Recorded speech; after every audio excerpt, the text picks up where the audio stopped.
السلام عليكم ورحمة الله وبركاته. الحمد لله رب العالمين والصلاة والسلام على رسول الأمين وعلى آله وصحبه أجمعين. സഹോദരന്മാരെ, സഹോദരികളെ, പടച്ചറബ്ബ് നമ്മയൊക്കെ അനുഗ്രഹിക്കുമാറാവട്ടെ. നമ്മുടെ എല്ലാ നല്ല ഉദ്ദേശങ്ങളും പൂർത്തീകരിച്ചു തരുമാറാവട്ടെ. നമുക്കറിയാം, പുതിയ ഒരു അധ്യയന വർഷത്തിലേക്ക് നമ്മുടെ മക്കൾ പ്രവേശിക്കുന്ന ഒരു സമയത്താണ് നമ്മളുള്ളത്.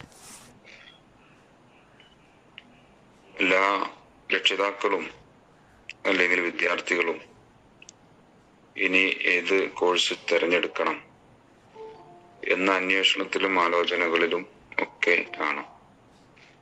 ഏത് സ്ഥാപനത്തിൽ പോകണം എന്നൊക്കെയുള്ള ചിന്തകൾ കൂടുതലാവുന്ന ഒരു സമയമാണ്. നമ്മുടെ ഈ ഒരു സാഹചര്യത്തിൽ നമ്മൾ മനസ്സിലാക്കേണ്ടത്, കുട്ടികൾക്ക് നല്ല രീതിയിൽ ദീനനുസരിച്ച് ജീവിക്കാൻ പറ്റുന്ന ഒരു സാഹചര്യം നമ്മൾ ഒരുക്കി കൊടുക്കുക എന്നുള്ളത് രക്ഷിതാവിന്റെ ബാധ്യതയാണ്. അപ്പം നമ്മുടെ യഥാർത്ഥ ലക്ഷ്യം എന്താണ് എന്ന് അവരെ പഠിപ്പിക്കലും രക്ഷിതാക്കളുടെ ബാധ്യതയിൽപ്പെട്ട വളരെ പ്രധാനപ്പെട്ട ഒരു സംഗതിയാണ്.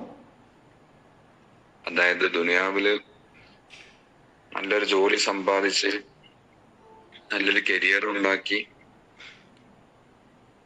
അതുപോലെ നല്ല സമ്പത്തുണ്ടാക്കി, മാന്യമായ ഒരു ജീവിത സാഹചര്യമൊക്കെ ഒരുക്കി, അങ്ങനെ ഒരു ലക്ഷ്യം നമ്മുടെ മക്കൾക്ക് നമ്മൾ പലപ്പോഴും നിരന്തരമായി നൽകാറുണ്ട്.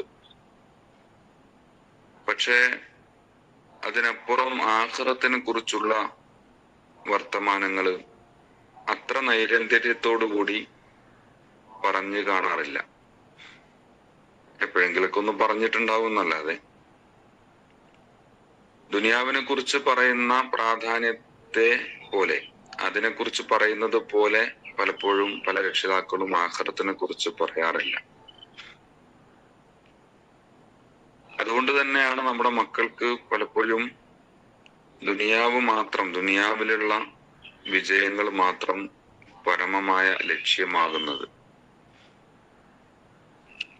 അതിനപ്പുറം ഒരു രക്ഷിതാവിന്റെ യഥാർത്ഥ ഉത്തരവാദിത്വം നിർവഹിച്ച് മക്കളെ പരലോകത്ത് വിജയിക്കുന്നവരാക്കി മാറ്റുവാൻ വേണ്ടി പണിയെടുക്കുക എന്നുള്ളതാണ് നമ്മൾ ചെയ്യേണ്ടത്.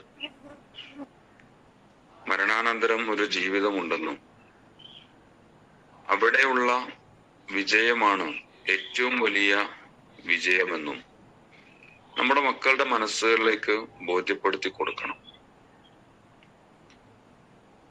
അങ്ങനെ എവിടെ പോയാലും എൻ്റെ റബ്ബ് കാണും, എൻ്റെ റബ്ബ് എന്നെ നിരീക്ഷിക്കുന്നുണ്ട് എന്ന ബോധമുള്ളവരാക്കി നമ്മുടെ മക്കളെ മാറ്റണം.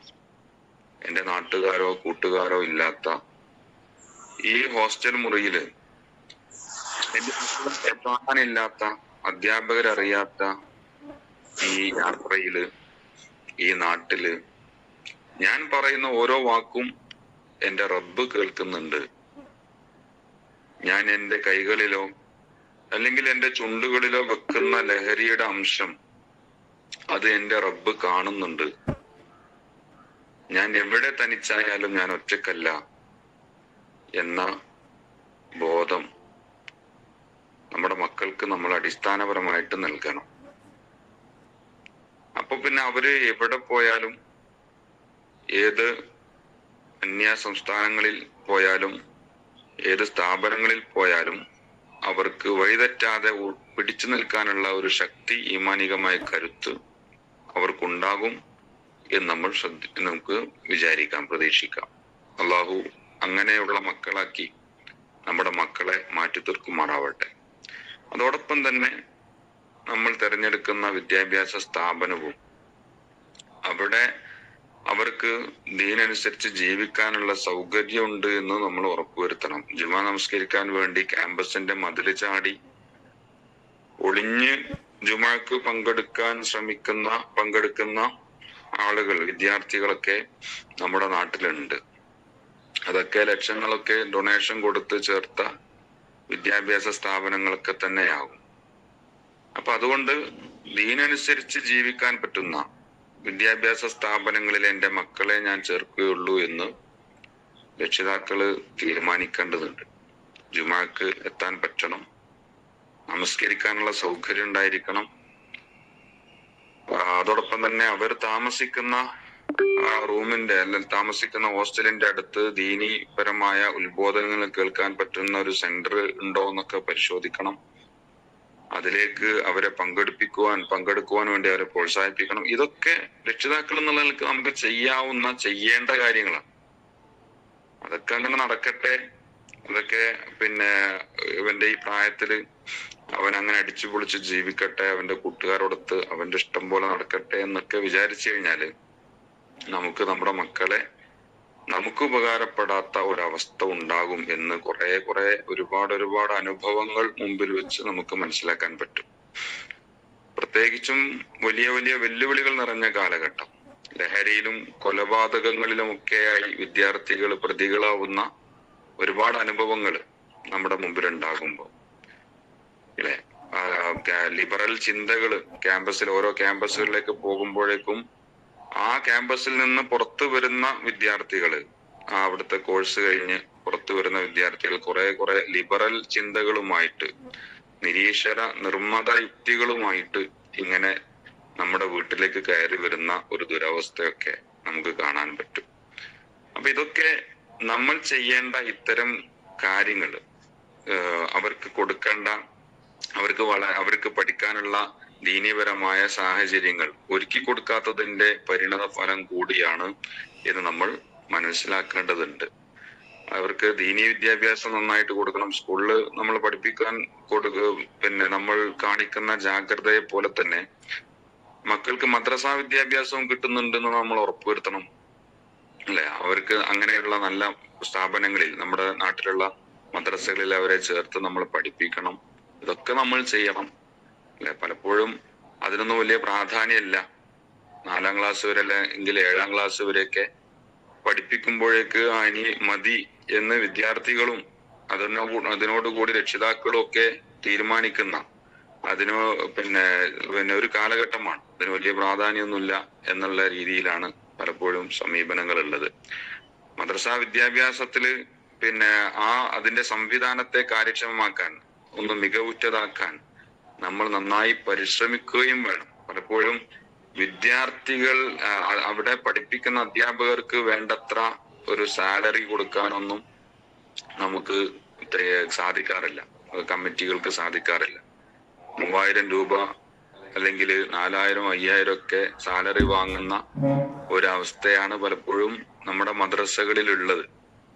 അത് തന്നെ അധികമാണ് എന്നാണ് പലപ്പോഴും ഈ കാലഘട്ടത്തിലും നമുക്ക് തോന്നാറുള്ളത് അല്ലെ. എന്നാൽ